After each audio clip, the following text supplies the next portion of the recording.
எப்போதுமே நம்ம மனசு நம்மள்ட்ட என்ன இல்லைங்கிறத மட்டும் தான் லிஸ்ட் பண்ணிக்கிட்டே இருக்கும். இருக்கிறத பத்தி அந்த மனசு கவலையே படாது. அது பெருசாவும் எடுத்துக்காது. உங்க லைஃப்லயும் நல்லா யோசிச்சு பார்த்தீங்கன்னா, உங்கள்ட்ட பைக் இருந்துச்சுன்னா, கார் இல்லன்னு யோசிக்கும்.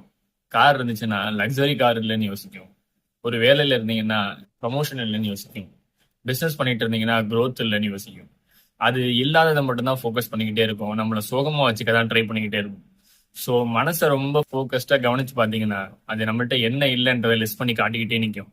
அதுக்கு ரொம்ப அடிக்ட் ஆகி அத சொல்றத ரொம்ப கேட்டுக்கிட்டே இருந்தீங்கன்னா, லைஃப் ஃபுல்லா ஒரு சோகமாவே இருக்கிற மாரியே இருக்கும்.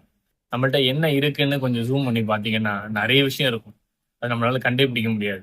அத ரொம்ப நிதானமா பார்த்தா மட்டும் தான் நம்ம கண்ணுக்கு தெரியும். பேசிக்கான ஒரு லைஃப் வாழ்றதே பெரிய போராட்டமா இருக்கிற நெறைய பேரோட லைஃப் இருக்கு. கொஞ்சம் அவங்களலாம் போய் பக்கத்துல பாருங்க.